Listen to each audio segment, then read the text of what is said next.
We are live. Welcome, ladies and gentlemen. Sit down with Dinno, episode 4. Today I have a guest, which will be interesting to talk to. I've been wanting to talk to him for quite some time now. I'm so happy that he came finally. So he'll introduce himself, and then we can go on from there. Well, I'm also excited to be here. My name is Jones. Yeah. I'm from Malawi. Yeah. And I'm here serving with Dennis in Haifa, and we've been friends for some time. And I'm excited that we are here to explore some topics. No idea what topics it's going to be, but I'm excited to explore. Yeah, just to give a context. So me and Jones, we know each other way maybe 4 or 5 years ago. That was like a long time ago. And we've been friends since then. And I just saw him doing some videos on TikTok. And I was interested in doing podcast. And I was thinking that would be a very good idea for us to sit down one day and then just share these stories that we have from different years or so many years that we have been here together. Yeah, well, TikTok videos, I think it's not like something that I do more often. It's just like when I have free time and there's a window open, I'll just go and get an idea and I'll be like, 2 seconds I will record this.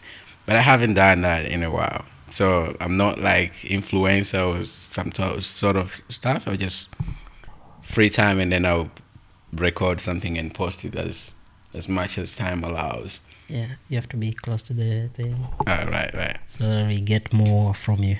Right. So, yeah, that's pretty much it. But as Dennis mentioned, that it's been like 5 years of our friendship, but not always like we interact because of the service that we have to do. Yeah. We all have like different schedules and we're always busy with different things. So it makes it difficult to always spend time together. But this is very exciting now that we actually have organized, and actually we planned to come on a different day, but it didn't work, like, and today also it almost failed, but then finally we're here, so it's very exciting. I'm very happy. I'm just happy to have a friend that we can talk on common things. We're both from Africa. I'm from Kenya, we're from Malawi. Of course. And there's a lot of things that we share in common from these different places. Mm-hmm. So what's your thought? Like, you're here during the war, yeah? Yeah, of course, throughout. Yeah, that was a crazy moment. It's very interesting that when we are here and people from outside, they don't really understand, like, why are you still there? You know what I mean? Yeah. Like, you get these questions. I remember the other time I was traveling in Dubai airport. So I was trying to come back in the country, and then they're asking me, like, where are you going? I was like, I'm going to Israel. And they're like, why are you going there? There's things happening. There's no way you're going there. Like, I'm returning, actually. I'm not like going there for the first time. I was like, because they were asking for my returning ticket. I was like, bro, this is my returning ticket. Why are you asking for my? So you see, like, people don't really understand like why we're here, but we're here for service. We're here to serve the faith. I was talking to one of my friend, of which I'm going to upload this podcast maybe this weekend. And one of the things that he shared is from Jamaica. So one of the things that he shared is that when he first came here, you could see people parking cars on the street. Right. And I was like, why? And he's like, because in Jamaica, according to him, when you see a street or like a neighborhood where people are just parking their cars outside, that means that neighborhood is very safe. I see. So for him seeing all the cars parked on the street, he was shocked, because I was like, wow, this is interesting. Yeah. Actually, it actually hit me because in Kenya, bro, you don't park your car on the street. Nah. You're gonna find no wheels afterwards. But yeah, that's very interesting point actually. Like here, it's quite safe, but like the structure, for example, in my country, in Malawi. Everyone, like majority, have like fences, so the cars are parked inside. Like there's a guard that open the gates and they drive in and they close the gate, so we don't see the cars parked on the street unless maybe they're trying to buy something quickly and go. But yeah, it's very interesting here. It's also like very challenging, bro. Like when I think about it, like your house is right there, but you might not find parking and you have to park like a few meters away. Like you have to walk back. It's hard when you're carrying things, you know. Yeah, that's one of the challenges. But the safety part, that's I agree with. I mean, there's a lot of cars here, and the country is small, so the number of cars to the ratio of the land is not actually. That's true. The same, and I think that's the like planning side, one of the challenges. So tell me more about Malawi. So what's so interesting about Malawi? Well, Malawi has. The first I would say, like it has the culture, the way like the culture is. It could be similar to other countries, but I noticed here. I think I've explored the history of Africa more when I'm here comparing to the time I was back there. So I see a lot of similarities. Like if I find someone from Africa, the talk is not that difficult to start. Because we have like lots of similarities, even though they're not exactly the same. Each country is like different, but we have these. Back home we do this. Back home we do this. You can find a lot of similarities, but one thing that was very touching and interesting, like when we are talking about the culture back home, is like the welcoming manner of people, like. People will be like, you can greet anyone that passes by you. You say hello, how are you, and you continue, even though you don't know them. Like that's you just have to say something. Like you don't just pass looking away. Like that's like considered as rude, right? Yeah. So that part alone is like very significant, and I feel like I miss that most of the times. Like there's no like, I don't know you, you can't talk to me. Like, that doesn't exist to that extent. So I feel like that is quite I can define it as more welcoming to anyone. And well, the Malawi as well, it has this title that it has like warm heart of Africa, because everyone comes in and everyone enjoys the space. We have this Lake Malawi, which is most significant lake in the country, and it's like very large. You know, in the beginning, I didn't know the difference between the lake and the ocean, because when you see that lake, you can't see the end. It's just the same as there's like the lake has like beaches. So the lake has beaches. It does. So it's like too big. Like when I was like, okay, so what's the difference? But the time that I got into the sea, the salty water. That's the difference. Okay, now I see.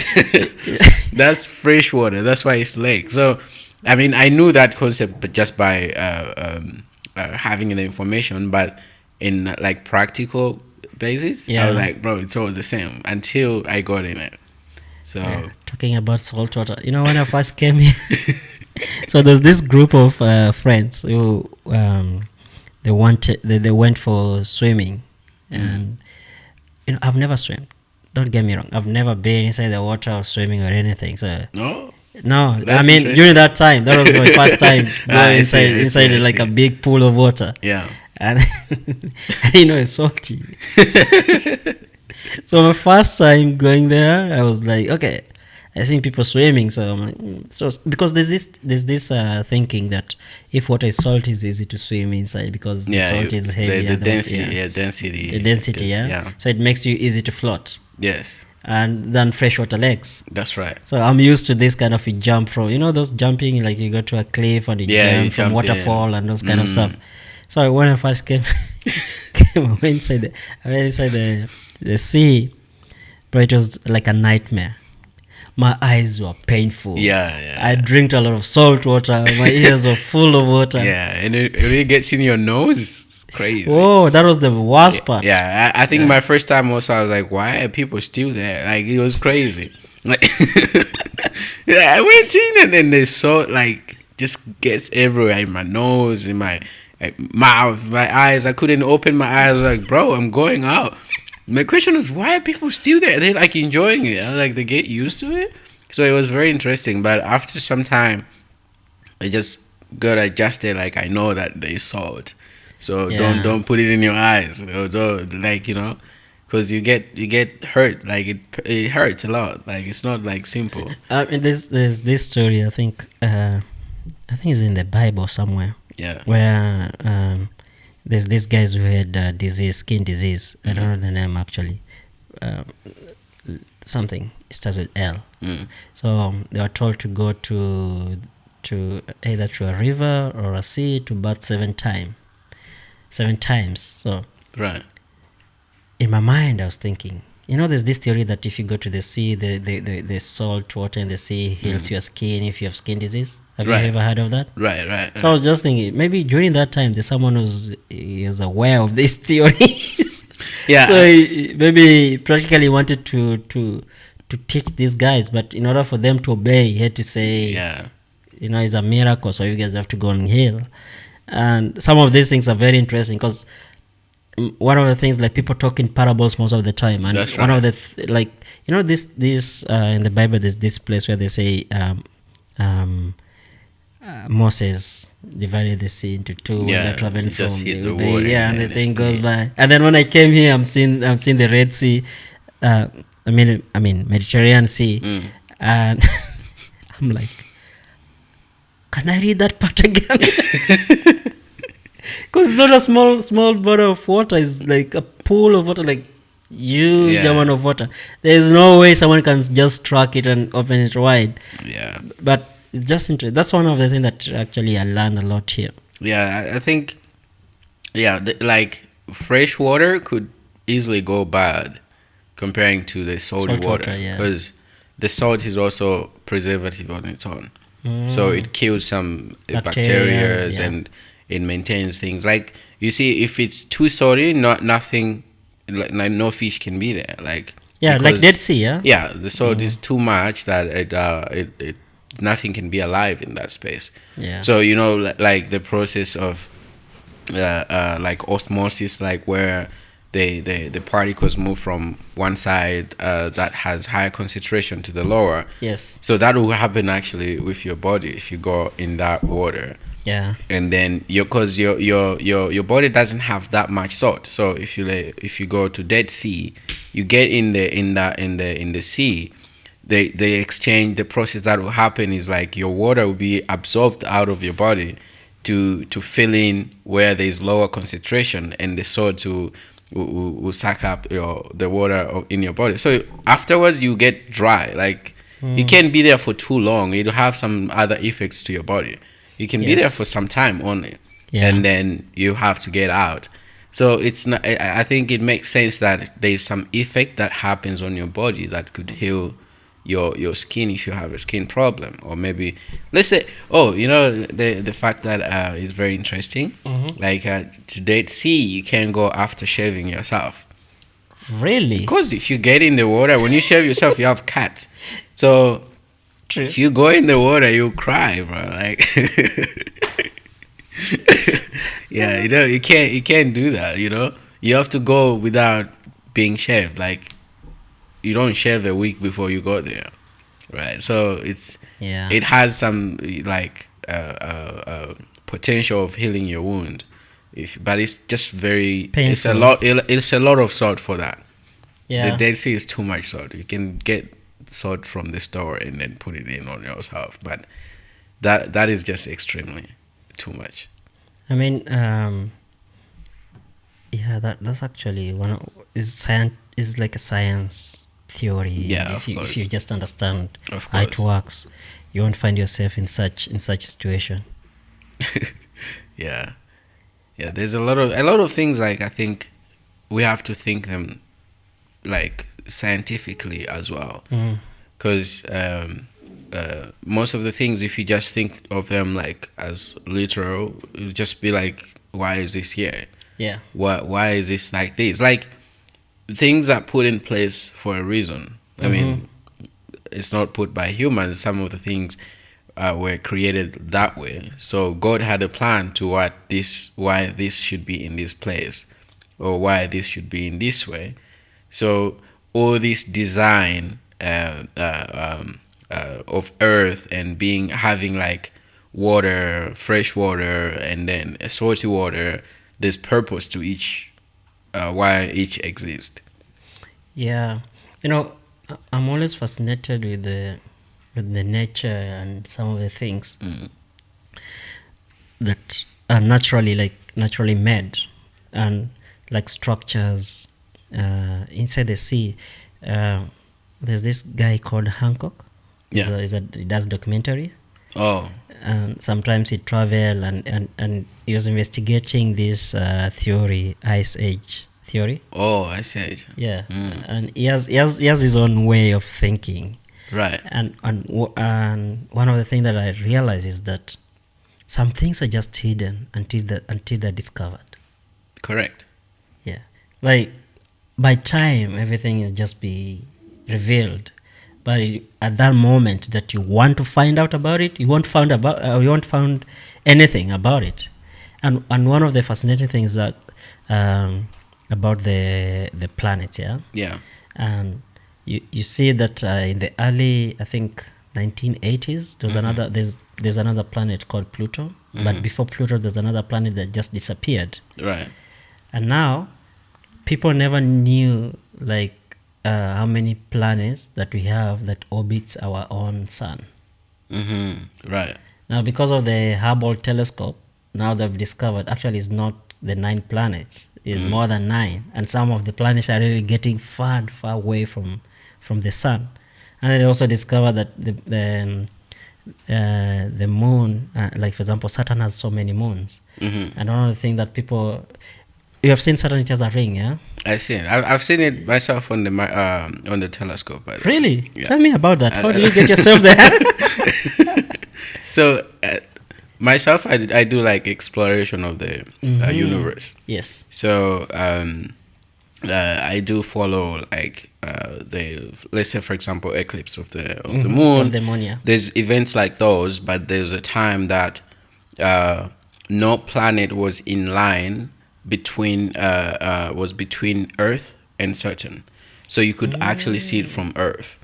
So oh, that's interesting. So I timed it on the date that's gonna happen, and how did you know the date?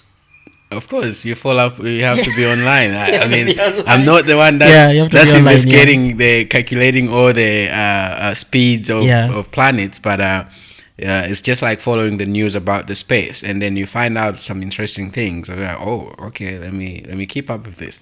So you keep the dates, and then that evening I went on Mount Carmel. There's a binoculars, and I used that to see the planet. It was so beautiful. Like, you could see the rings. You could see. Is this recent? Yeah, recently. Like, just last year. Last year, I can't remember exact month, but it was last year. I took even the pictures from the and I have like a telephoto lens that I connect to my camera. I took a few pictures of how it looked like by just placing my phone camera onto the binoculars, and then you could see the rings. But it was really beautiful. I was very excited to see that, and like, universe is very fascinating, by the way. Like, we know like I feel like we know 1% of it. Not even. I don't think it's 1%. I think we know. We know like 0.00000%. It's almost like nothing. You know what I mean? Like, the knowledge that we have as humans, it's a knowledge that's just helping us go with life.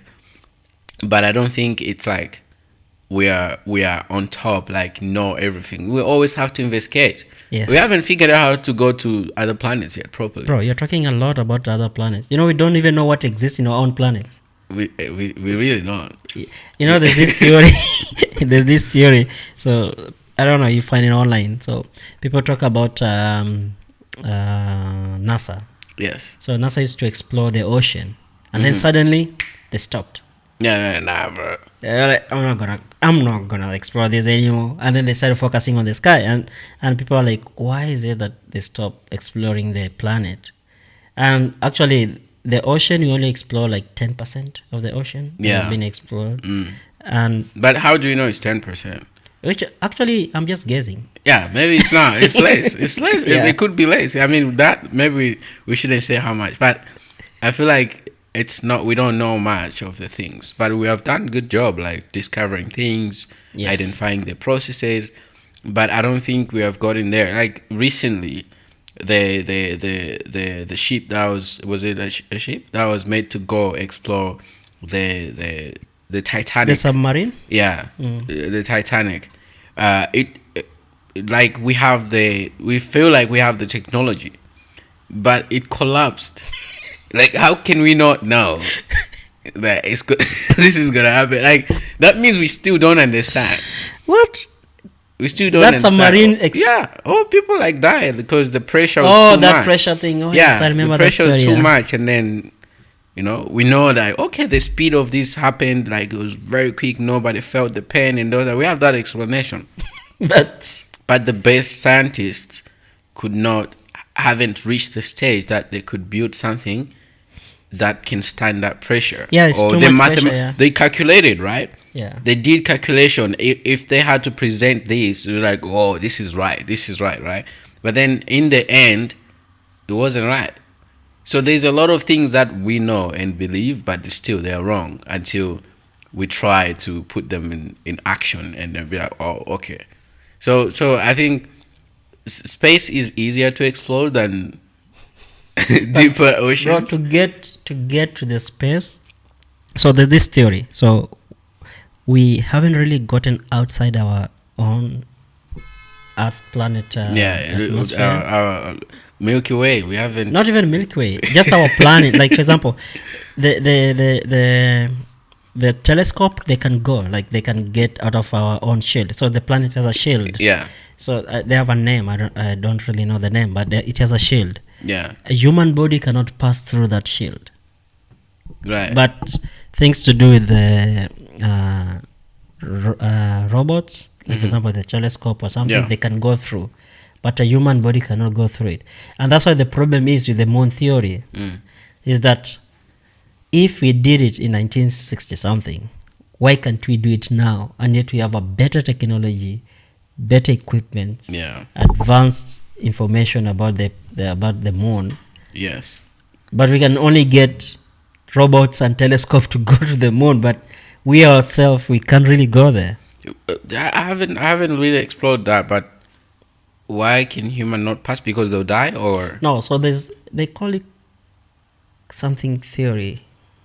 They call it belt. It's a belt. Mm-hmm. So it has a lot of it has a lot of friction or something that we cannot, like, the human body cannot survive. So you basically die. You'll die. Okay. So yeah, I haven't explored that. That's why people are like doubting the thing about the moon, because there's this thing of which also me myself I don't know. Yeah. But if we really went to the moon, which I'm not doubting, but I'm also not sure. No, we haven't been yet. We haven't been yet. You know, from Earth we only see one side of the moon. It has never changed. Whatever you see is just one side. Yeah, because they say the moon moves this way, no? Yeah, it just faces one side. We haven't gone to behind the other moon. side, the dark side. Yeah, we haven't been on the dark side. That side we haven't been. That's true. So it's very interesting. Like the pictures don't make sense. Like, I mean, they might have done something, but sometimes the pictures don't make sense. Like, you'd see like how you see the sun, the moon from Earth.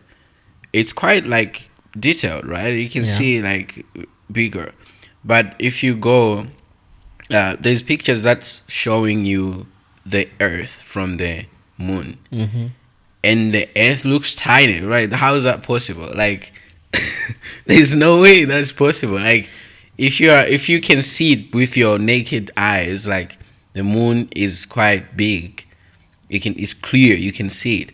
But if you go there, you don't need like a machine that will help you to see the Earth, because the Earth is bigger than the moon. So that doesn't, for Add me, up. like Doesn't add up. I need to find out more, because it's very confusing. Like, what? How is that possible? I don't think. Yeah, they haven't been yet. Maybe they have been, but I don't know. We should find the proof, because these days anyone can edit the pictures how they want to. But we have we have things in there in the space, like objects that are from humans, of course. But yeah. Because one thing that I'm 100% sure is that human beings have developed and advanced over years. That I'm very, very 100% sure. And we have discovered things that were hidden. Like, for example, let me give an example. Electricity. Before 1600, no one could discover what electricity is. Right. So even people could not dream that there's something called electricity. That's right. But one thing that was made that was perfect was a compass. It's not the same compass that we're using right now, but they used to have a compass that tracks the planets and the stars, and they were so much accurate that you cannot imagine, bro. Those guys, where did they get the science to do a compass that is so much accurate and aligned with the stars, and every time the stars moves, that compass follows the stars? Have you seen those kind of stuff? That's crazy. Yeah. So there's this story about the pyramid. So there's one pyramid in Egypt that there's a certain day in the year that the sun shines directly at the center of that pyramid. And inside that pyramid, there's gods, like different gods. And during that time, when the sun shines, all the gods get the light.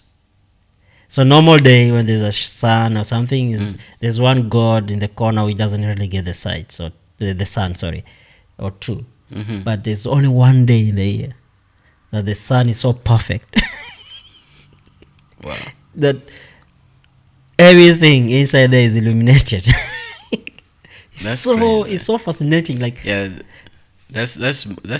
could be more than coincidence. It's like there might be some crazy calculation that happen. I mean, like, there's smart people that existed. Einstein is like one of them. Like, things that we're discovering. We're like, bro, how did you find that? What? You say that, like, they talk about how the planets are moving on their surface, which they bend the surface where they are, and then that bends the time, and then they're like revolving around that. It's like cloth. Like they explained it like that. That's like a space. Like the space. Yes. Yeah, it can be bent. It has like a layer that the planets are moving on that, and then with more mass, it gets bent like this. And all these, like, how, like, it's not visible. Like, how did you find this? How, like, all these, like, let's say the person that discovered atoms. Yeah. Like, what were you looking for? Exactly. These atoms, and now, I mean, now we have used that knowledge to go further. Now we are talking about quantum computers, which is made of half of the atoms. Like when they explain it, it's like fascinating. Like, bro, don't tell me this is too much for me. You know, like, it's like we're using that knowledge that existed to get to this stage. But just because this information already exists, I think it can remove the part that we can dig to how this existed. We don't need to, because we already have that information. So some of the things that were findings of other people, we don't have the capacity to maybe go back to how they found out about these items as much as we could if we didn't have them at all. Yeah. Because those people didn't have anything. There were some things that they were trying to figure out. They were curious. But yeah, we can always use what existed and then maybe add more to it and modify to get somewhere. But I think most of the things that we use, they're not new discoveries. We're just adding what was discovered to what already exists, and then make something new that comes from the theories that already exist. So we're just building on We're just building on that. Unless someone says, oh, there's a new theory that has been discovered about the motion, or like nothing will come that will change that. That's the same. Like the theory about the gravitational pull or something, yeah. That will be the same unless someone digs, and then, I mean, maybe there could be some miscalculations, but no one has come up with something that says, oh, this should be adjusted to this. About quantum computers, so I was talking to one of my friends yesterday again, and he wants to go and study programming, and I was telling him in the next 2 or 3 years, the people who are studying programming, they won't have a job. And he's like, nah, I don't think so. He tried to convince me, but my theory is this. So think about it.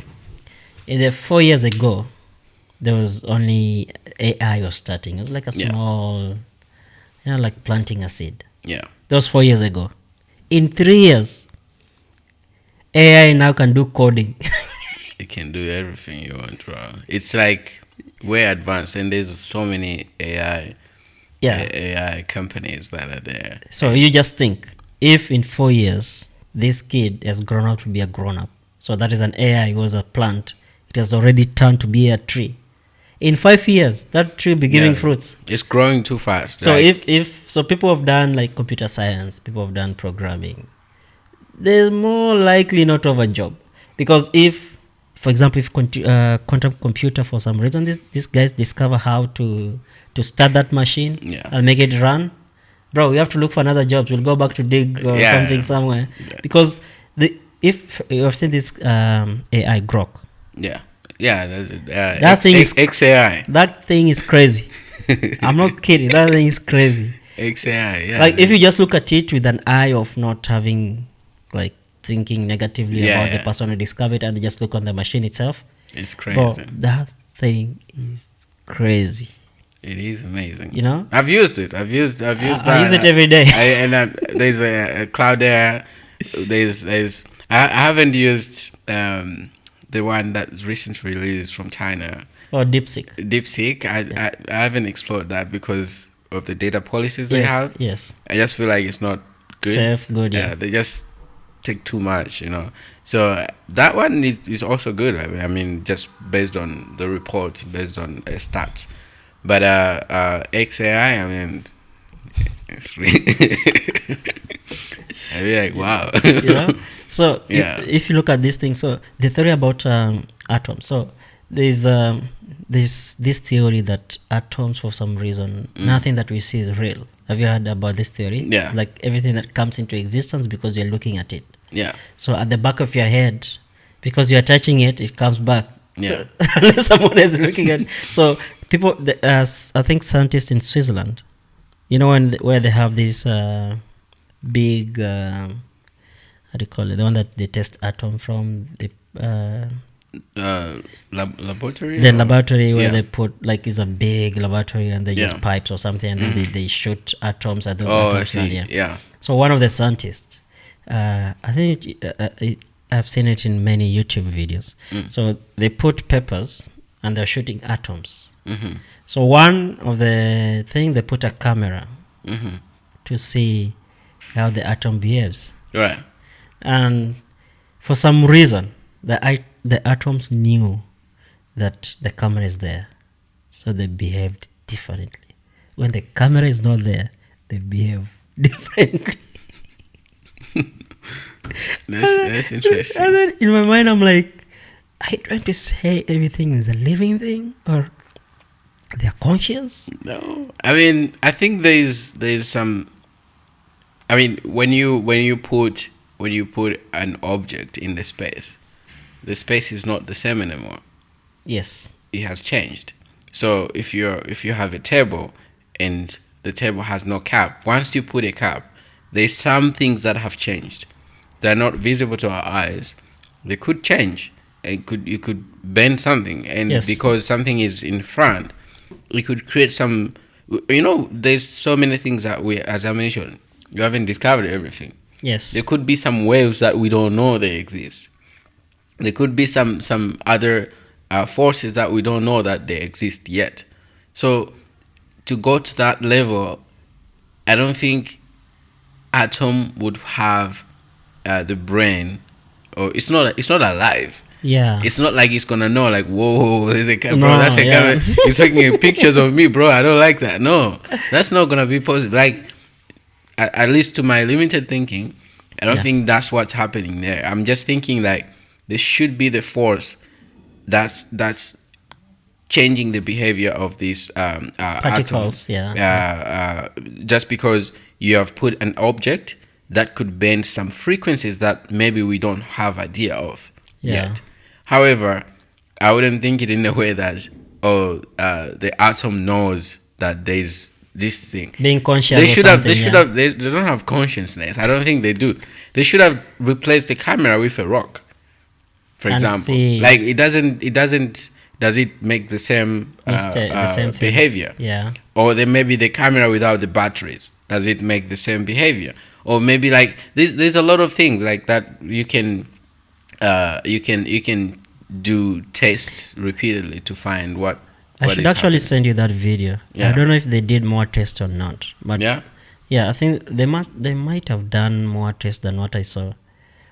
Because there's this like group of scientists that just particularly concentrating their life on time on just studying atoms.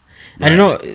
That's so basically we know atoms is the smallest, but bro, inside the atoms we find something. Exactly, there's more, right? There's a quote says that if you dissect an atom, you'll find what? You'll find a sun.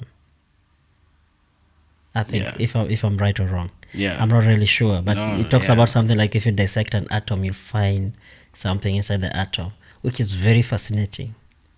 Because most of the time, people always think, like this is another thing that I want to talk about, like science and religion. So most of the time people think that science is a separate thing from religion, because most of the religion that they only talk mostly about spiritual food.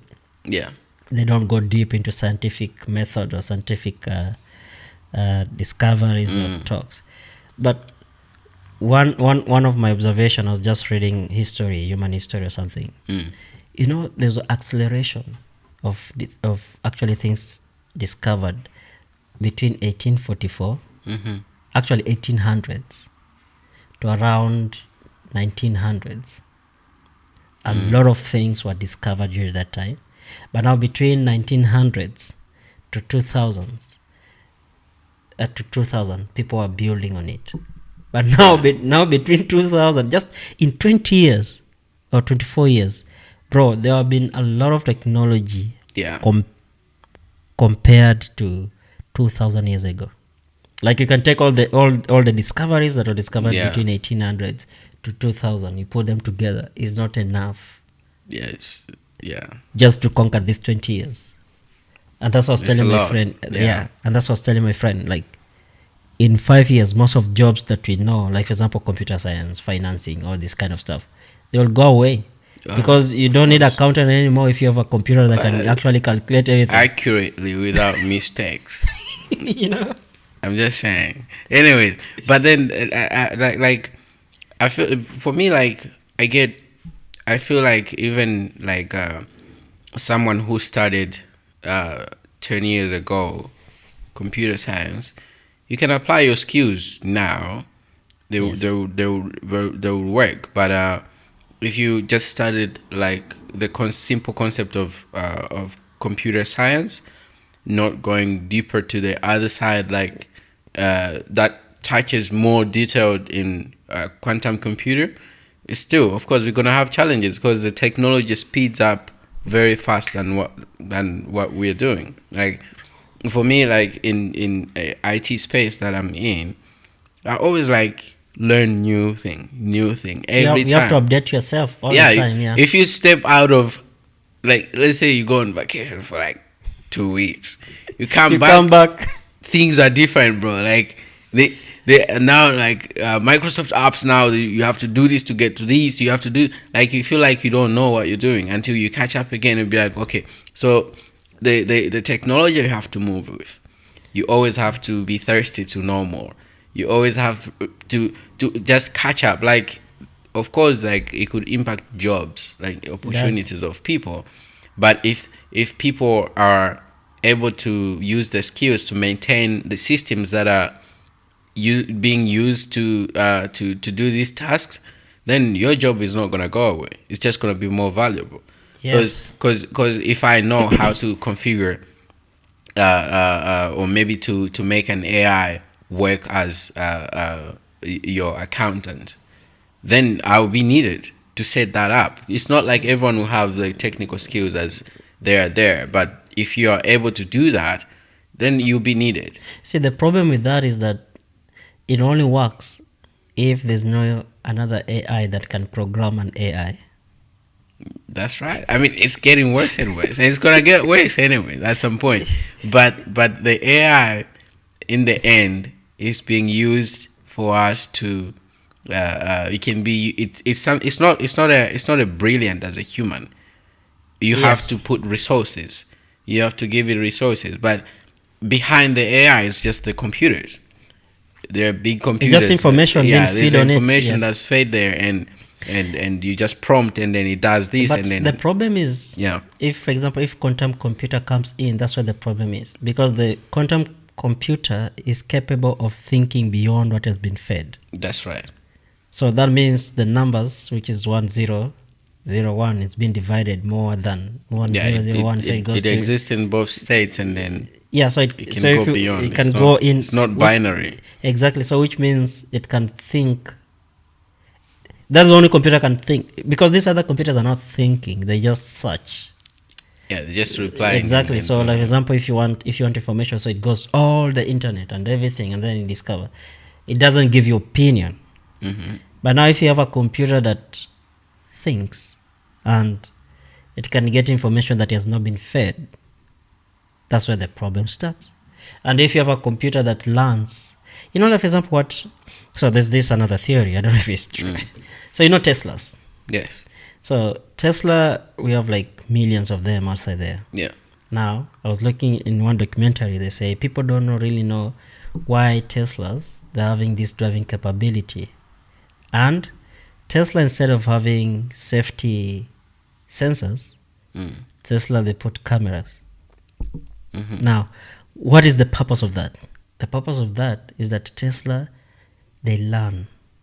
It's like a human eye. Mm-hmm. So they see. So when you're driving it, how you behave. When you're parking it, and it's not only you. So imagine millions of people. It's getting the data. And it's learning every time. And that's why the XAI, Elon was saying that this thing is learning. It's different from this other AI where they say this, we're improving the thing. It says it is learning. And I tested it the other day. So I was searching for information about a case that I had here. Mm-hmm. And so he gave me information. I said, no, that information is wrong. He said, let me correct this. Right. So I didn't give more information about the case. I just said, this case is wrong. And he said, oh, right, I gave you wrong information. Let me correct this. It went back and gave me another information.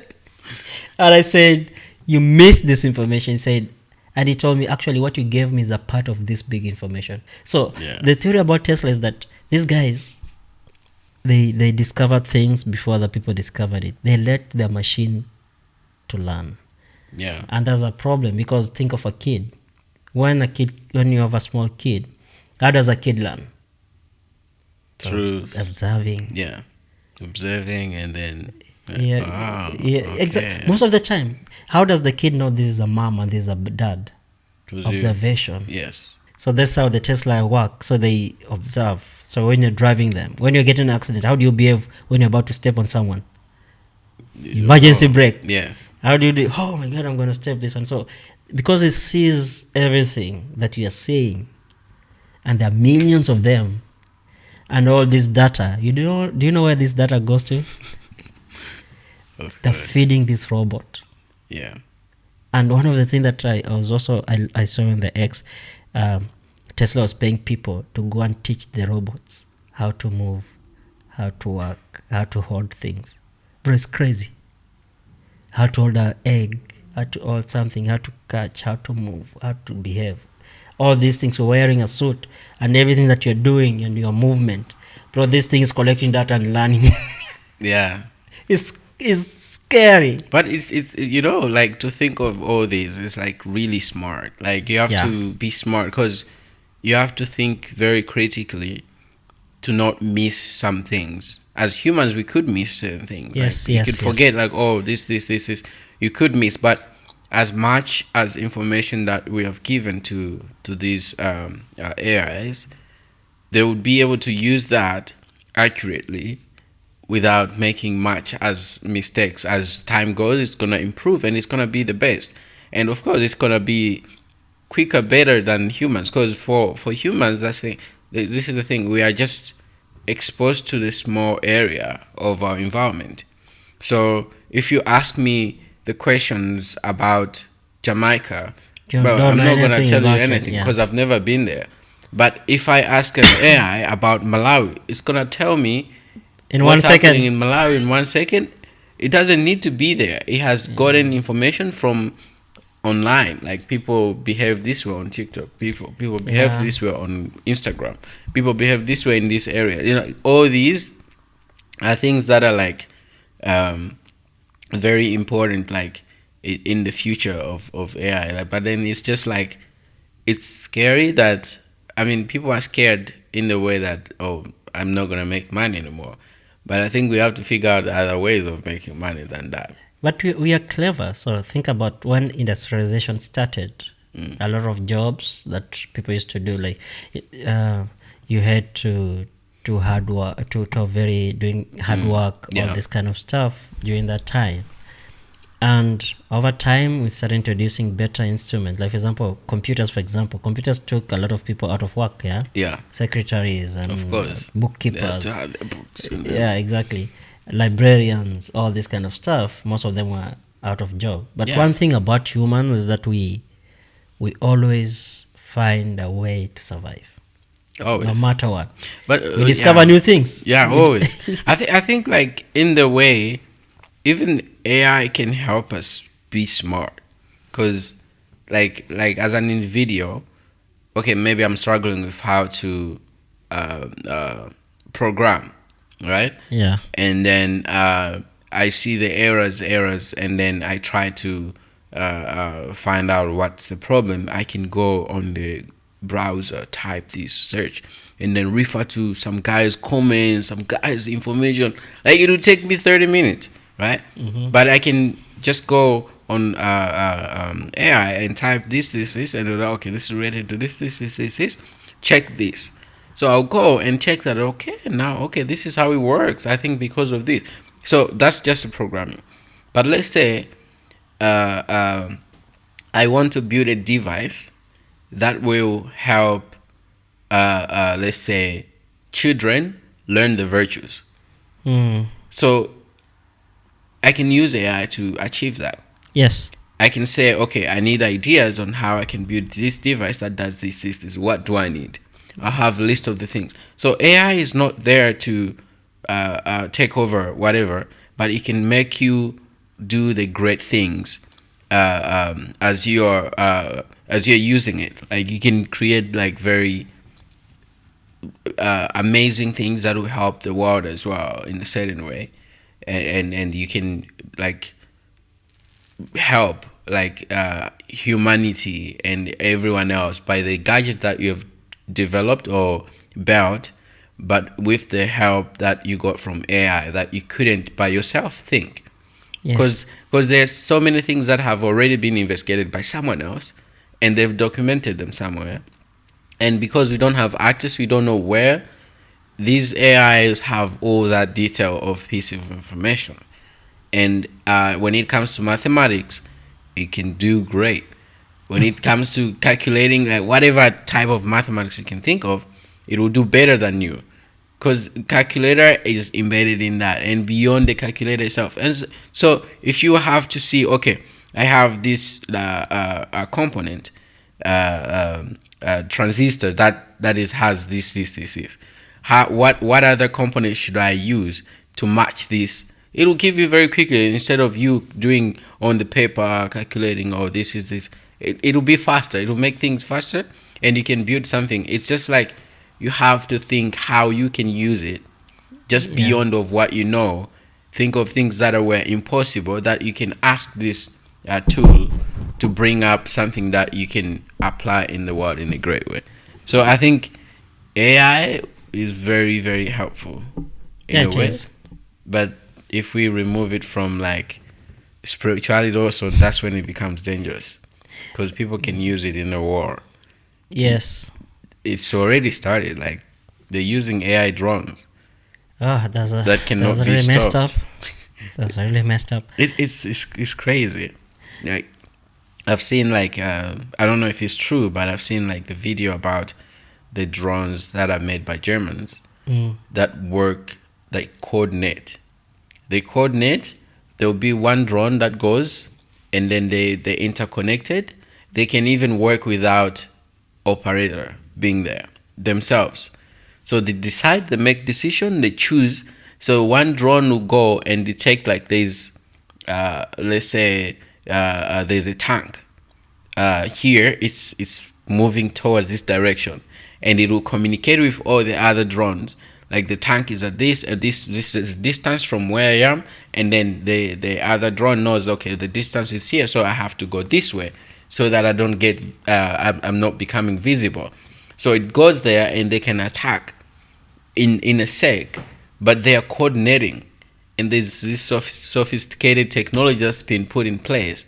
But I think we can use AI for better and greater ways of building the society than trying to make all this tech that destroys. Because anything that falls into category of destroying I don't think it's great for the world, unless you want to demolish a building that you replace it with something else. But in terms of like trying to kill people, I think that's when it comes bad.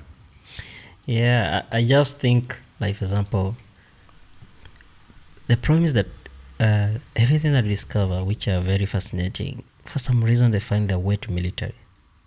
Yeah. And then people start using it to I think this thing of conquering other people is a big problem, It is. So I was thinking, for example, so Elon has this company called Neuralink. Mm-hmm. And what they do, they plant the chip in the brain. Yeah. Have you heard about it? Yeah, of course. I've explored that, and I was very interested in that. I was like, bro, if they say, okay, come get a chip in your head, okay, what? Because but what I wanted was, I was like, bro, I want to think beyond what I do now, which I was just thinking, like, because I'm always curious of things, right? I was like, okay. So if you have that chip, you think like a computer, but it's not like the same way as the moment. Anyways, I was thinking the same thing. Like, in my mind, I was like, just imagine if that Neuralink works, and you can put program on that Neuralink.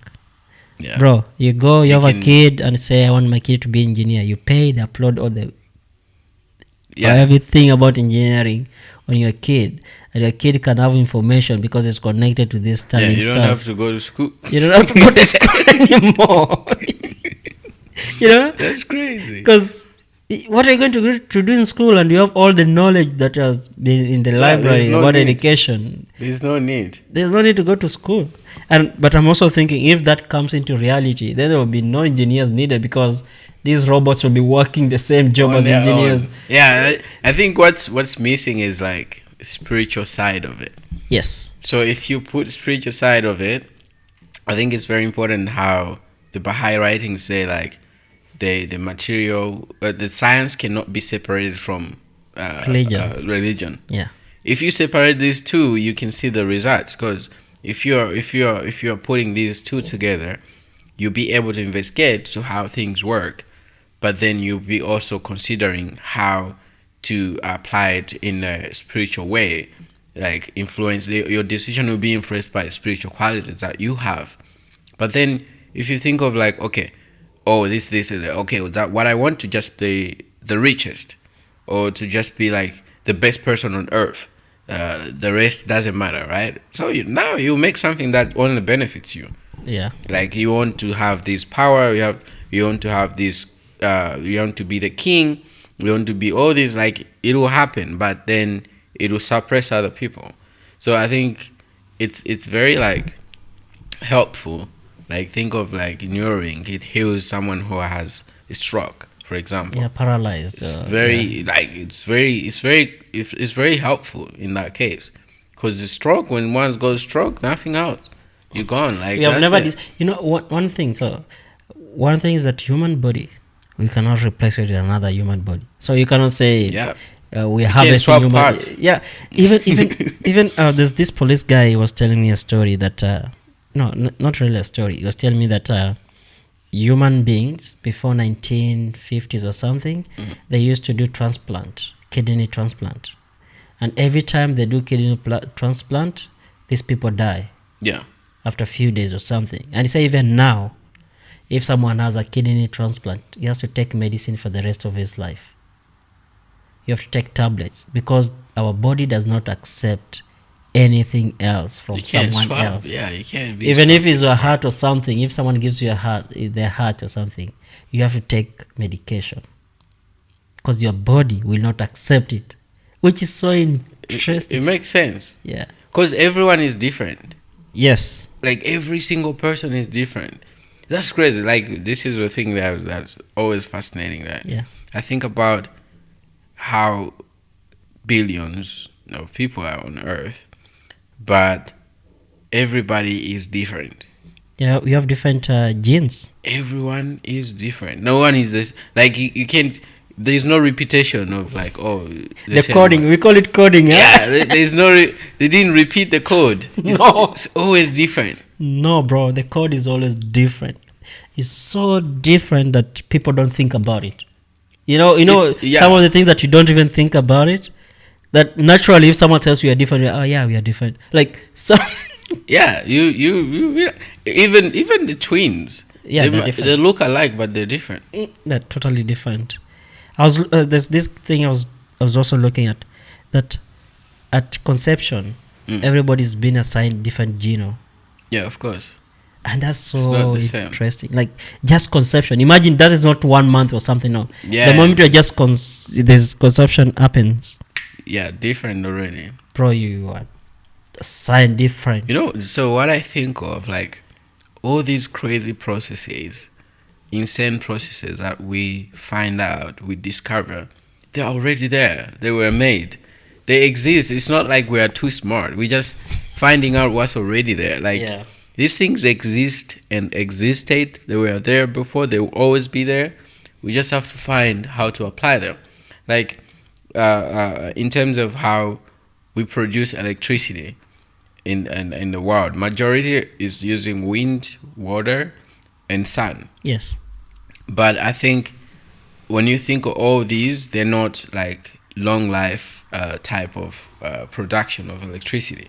It will have the time that it ends, it finishes. They're like, oh, we need to replace this, we need to do this. Like the energy, there's energy losses in form of heat, form of like there's always losses. That means we haven't found a way of producing electricity without losing energy. I mean, instead of producing, say harvesting it. Yes. Which is coming up. It'll be found. There's this guy from Mozambique or Zambia or Zimbabwe. I think it's Zimbabwe. Yeah, Zimbabwe, the one who made the car. Yeah. Yeah. And no one talks about him. It's crazy. That's so crazy. That car is crazy, bro. I saw that. I saw that he made a car, and the way he explained where is the electricity coming from. He said you don't have to charge it. Just keep going. Is it he discovered some type of waves or something? Yeah, he harvests waves. So for example, because we have for example, so this, before I explain that one, so this goes way back to Tesla. Yeah. So Tesla had a theory that it could distribute power to everyone on the earth wirelessly. Now, think about it. Someone found those books. And I'll tell you why. All right. These things have been developing very slowly. So there's this theory. Before anything comes out to us, like citizens, it has gone through a military.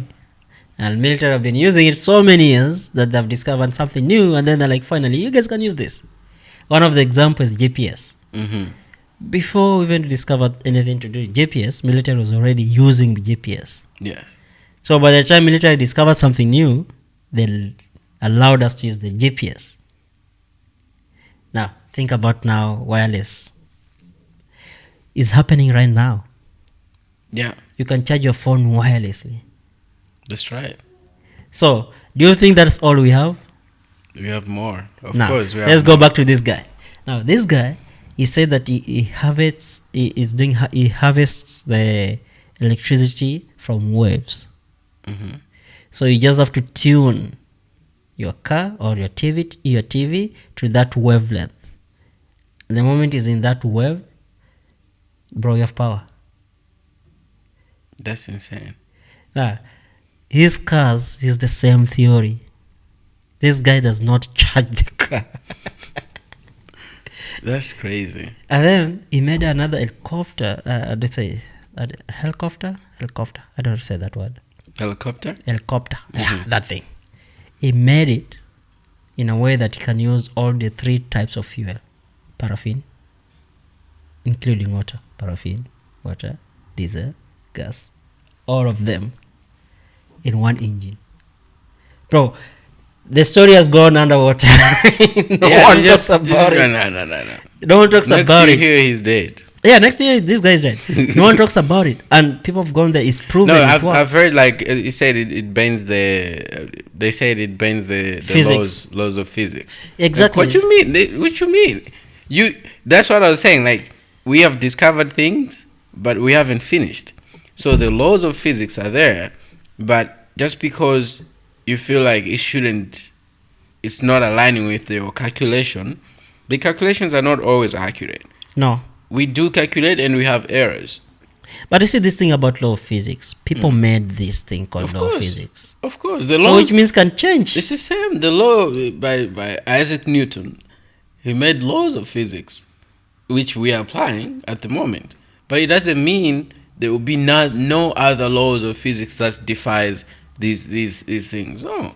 There will be. Like, if it's working, you see, like, the car is moving, bro. Like, I'm saying... It's moving. It's working. This is the car. I made it. It's working with this. And someone said, nah, that's defined. I don't know. It goes 100 kilometers, bro. That thing is working. 100 kilometers take you to whatever you're going. That's crazy. So, it can go even more than that. Yeah, it'd be like, bro, okay, it's here. It's working. And then it'd be like, whoa, nah, that's different. That's not real. Right? Like, nah, it's not aligning with science. Then you're trying not to align. There's another science that you don't understand. You know that the same problem was faced during. So there's an era in human history where churches were ruling everything, and during that era, science was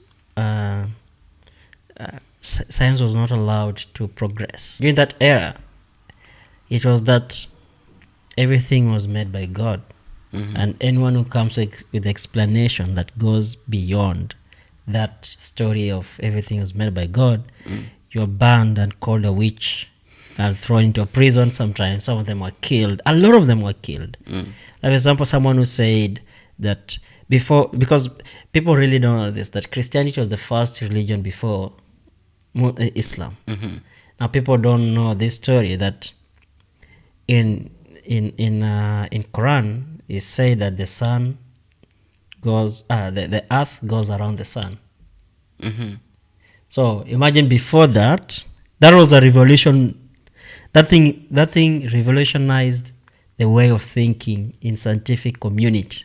Right. Just the Quran saying that the sun the earth goes around the sun. Now before that there was no explanation to any phenomena. Right. All the phenomena were attributed to God. You know, you have a lightning. Oh, God is punishing. you have diseases. Oh, God is punishing you. That's right. So there was no much development during that time, and science was really struggling because the Catholics and people who are religious community during that time were not allowing science to go beyond and explain things. Yeah, I'm doing the book of it's called Seven Valleys. Yes, Seven Valleys. Yes, and one of the valleys is the valley of knowledge. The valley of knowledge removes the limitations of anything. There is no limit. You keep going.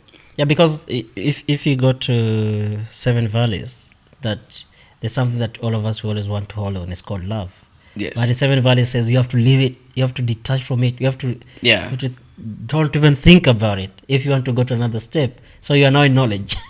There's knowledge. Yes. So this one, like, it's so, like, it opens up, like, as because you go valley of search. Yes. And then you go valley of love. Yes. And you go to valley of knowledge, yes. which removes the bounds, removes the boundaries and everything. And now you're free to explore, and you use this knowledge, like you always like curious. What is this? What is this? What is so you keep going with your knowledge. So in this valley of knowledge, it explains how, like, for example, how in Christianity, it says there's a word, and in the word there's then the word is God. So right? Actually it's John chapter 1:1. It says in the beginning there was a word. Yes. And the word was with God. Yes. That's right. So there's that, and there's also, like, in Quran, that it says that it says something around God breathed into humans. Yes. And human, that's how humans got life. Yeah. Yes. That's how humans became alive. So there's this thinking that like, for us to be alive, we are part of God. So the God has been splitted into, like, different things, you know what I mean? Like, something like that. Those are like theories. Yeah. But if you're just limited to that, right? Like, if you think, okay, that's what it is, like, you could understand things literal. Like, you would think, like, okay, that means human comes and then God put breath on it. Human comes and God. That's one thing that you can easily think of. But in reality, I think it's a spiritual meaning. There's a spiritual meaning beyond just saying that this is what happens. And when he says in the beginning there's word, and in the word there's God. So let's say, for example, you publish a book, and then you write the book. You have all the writings in the book, all the information. Yeah. And when people see this writing, they'll see this is Dennis. Yeah. This is Dennis. This is Dennis, right? But the writings don't say who you are. Like, they don't define who you are. Nothing was removed from you. You are who you are. You're still the same. You're still powerful, that you brought up this little thing. It's not even part of you. You just wrote this information so that it can be used by someone else. But your state doesn't change, right? In that sense, is that when we say in the beginning there was a word, and the word was God. Yes, the word is God, but it doesn't mean that when you see the word, that's God. No, that's there's God is beyond just the word. The word was from God, of course, but the power that the word is holding, it doesn't mean the God is like that. So let's give an example of the sun in the mirror. Okay. Yeah. So, or maybe the sunlight passing through the prism. Yes. It'll produce heat. That or maybe you've done the experiment that you take the magnifying glass and then you burn something. I burn myself, right? The magnifying glass is like let's say that's the word. It reflects the power of the sun, right? And the power of the sun can burn the papers. Yes. But the power of the sun, when you go to the sun, the temperature that's in the sun is nothing compared to the energy that's being produced to burn this. It can never reach that level. No. So like the writings is there, and then writing can convince someone, can make someone happy. But the power of God is untouchable. It's like far beyond just the words. Yes. There's this tablet, it's called Tablet of Wisdom. You should go and read it. That Tablet of Wisdom talks about how the universe and everything came into being. Right. And in that conversation, it says that we existed before we were brought forth. So we were there before we were brought forth. And he said that because of the reaction of energy, it's actually use heat and energy and the reaction, that's why everything came into being. It's very fascinating. It's just a small paragraph. Tablet of Wisdom. It's just a small paragraph. I should read that. I need that actually. I need, because I'm tired of this relativity theory. So just think about it. If God is the all-knowing and inaccessible, and most of the time you say we cannot get to God unless God get to us. Like there's no way. We'll never be able to. Yeah, so the question is always, how did He create us? Because all the writings said the word. So from the mouth of God, everything proceeded into being. Be it Christianity, be it Muslim, like being Islamic, every religion talks about that everything came into by the power of God. In Baha'i scriptures goes and said because of the letter B and E, that everything came into existence. And one of the fascinating thing about this is that human beings, we think before we say something. So that separates. So we have that separation. So because of that separation, we have to think like, I have to create human beings, and then you create. I have to create a car, and then you create. But God is not like that. God does not think. It's just the will, and that's what the will of God. That word that separated God and us, that word that is being talked to the Bible, that word that is being referred to the Quran and everything, is what created us. There was no direct relationship between us and God. There's this thing that's in between. There's limits. So there's manifestation. Exactly. Even manifestation of God cannot go to God. They can't. They have connection to God. This explanation, it explains that there's no manifestation of God that has ever seen God. And that's why they can never describe who God is. They can only give attributes of God, which have been given to them. Exactly. They cannot. So, like, for example, if you have seen your father, you'll describe who your father is, no? Yeah. You say my father is tall, short, but read all the writings, no matter if Christianity or Islam, but all the manifestation, none of them. None of them has ever even Jesus himself is saying, my father, but who is your father? There's no description of who God is. Because none of them has ever been that close to see God. But it makes sense. But they have connection, It doesn't mean they don't have connection with God. They have connection. They have powerful spatial connection, which is not exactly. They're very different level. I think it makes sense that, let's say, for example, Jesus would say, like, didn't say, I am God, but he said in the way, I'm the only way. Yes. That was the only way, because we can't do direct connection with God. The only way is to follow what Jesus has said, right? Yes. The only way is to follow what Muhammad has said and Baha'u'llah said. So Jesus said, I'm the only way.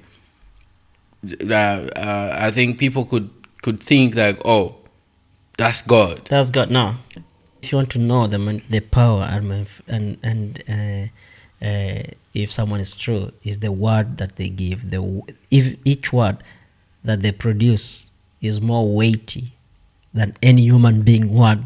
You can write many books as you can, but your books can never be compared to the word that a manifestation of God gives. And that's why Quran is very small book, but how many books have been written about Quran? Think about it.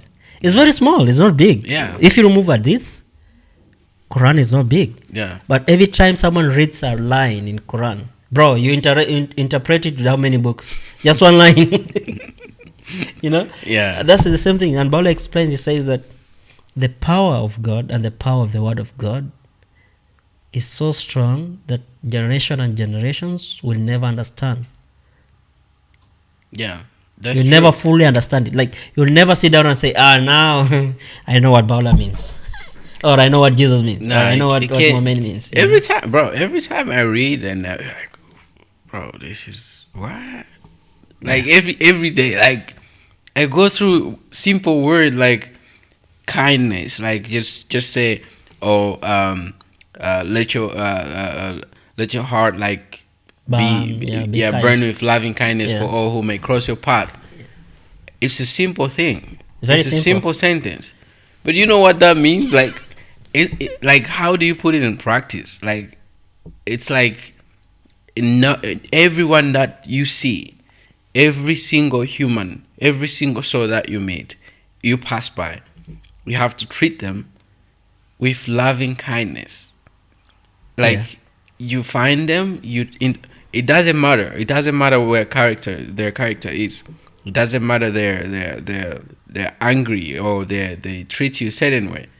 Everybody, but you know, we get to the point that I'm tired of this person.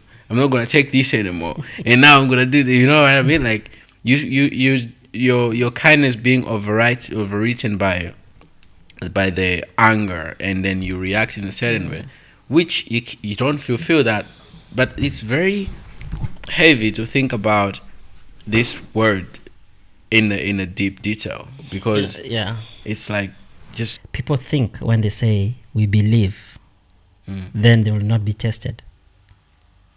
That's right. But it's opposite.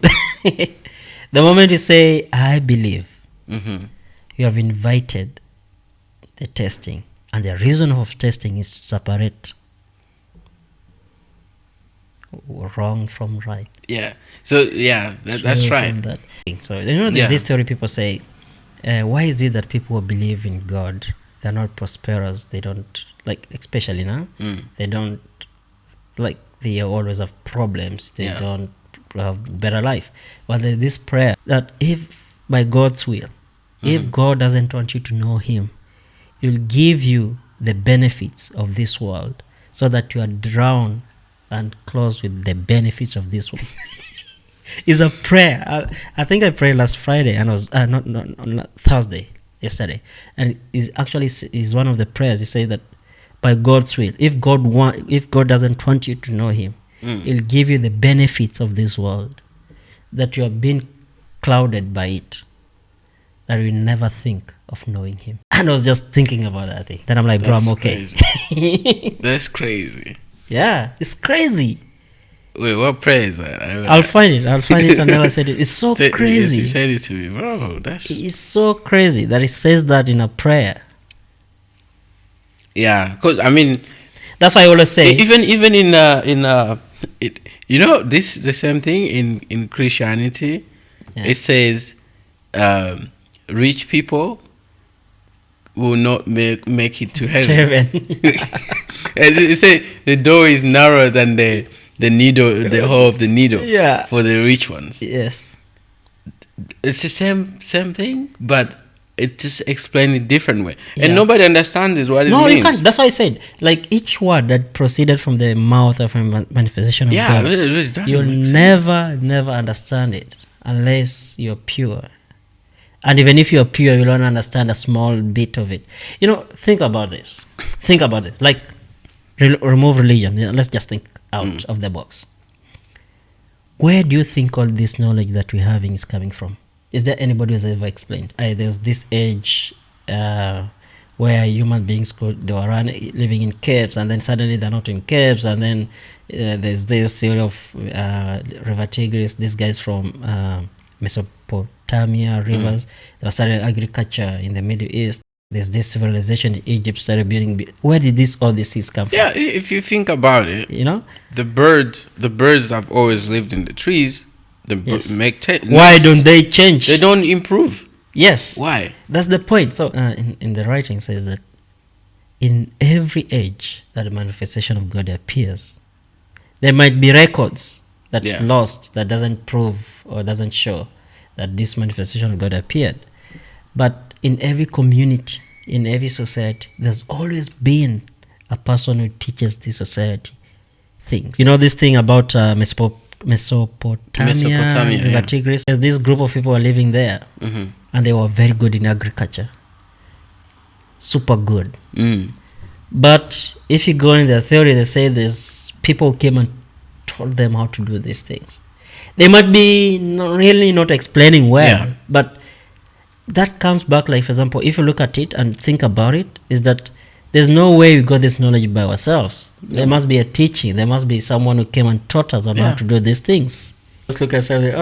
You know, in the Bible, there's this story about this guy was the disciple of Jesus, and Jesus was caught, and the guy was passing, and they called him, "Hey, bro, are you not a follower of Jesus?" He said, "No, I'm not."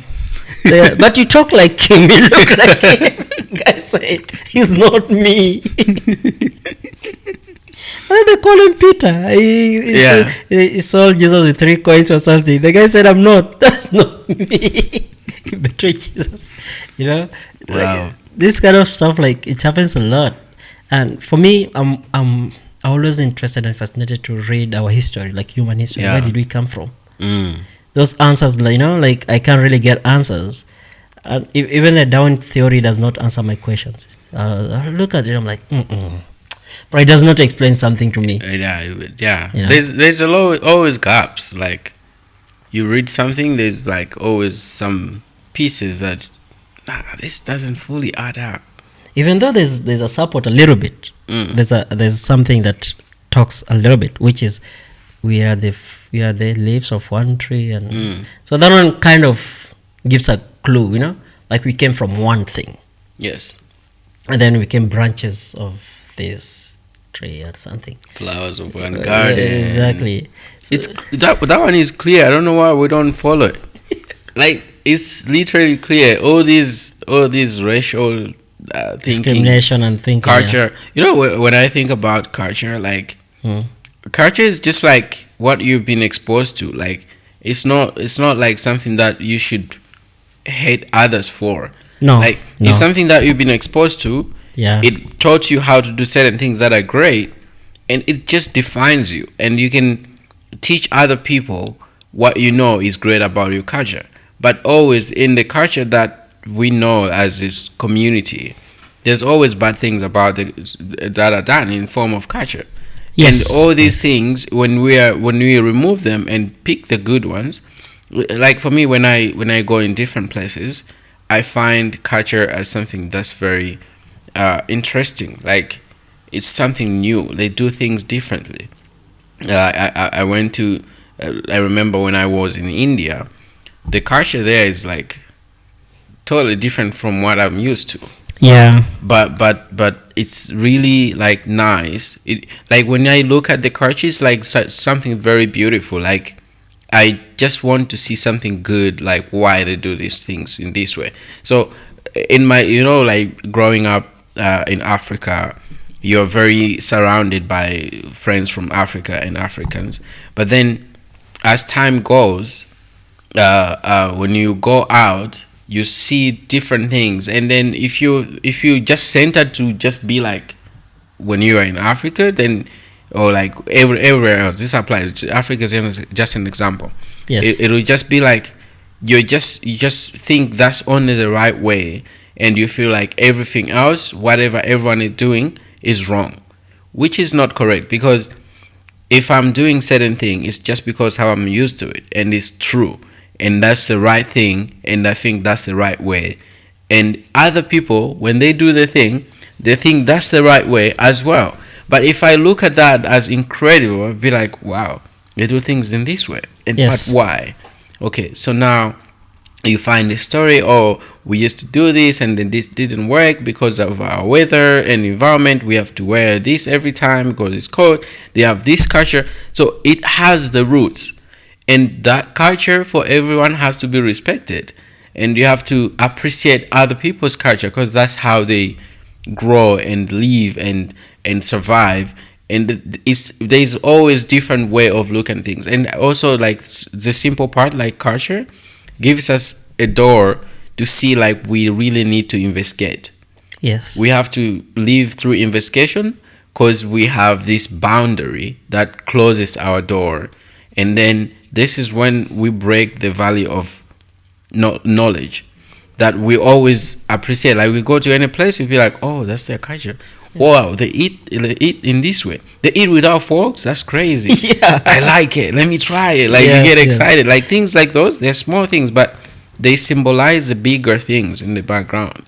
Yes. Like, it's because this person is really curious, and they respect other people's culture. Not like, oh, I can't be in that place because they don't do what I used to do. Or like, I don't like all those. Like, it tells how one thinks and how one treats the humanity, or how open their mind is. I think culture makes us that unique, Mm-hmm. because of this culture. That's why we're unique, and we have all these things, and we learn from each other. Yeah, I think you're tired. Yeah, I'm tired. Yeah, so thank you so much for coming, and I hope you'll do this more and more next time. It's Yeah. very nice. Yeah. We can explore more topics. We can. Yeah, there's so dive much deep topics, into so many things. Yeah. But And you're also fasting, You don't want to talk course. too much, and then you dry. Of course, the time we try to see the time. Ooh, man. Yeah.